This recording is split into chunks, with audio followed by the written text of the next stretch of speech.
కోటిని ఒక్కేటున కూల్చావంట, శివుని విల్లు ఒక దెబ్బకే ఇరిచావంట, పరశురాముడంత ఓన్ని పారదరిమినావంట.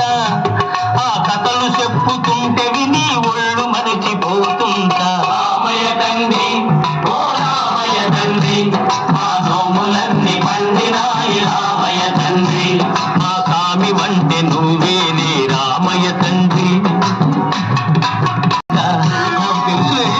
నా నావ మీద కాలు పెడితే ఏమవుతాదో తంట,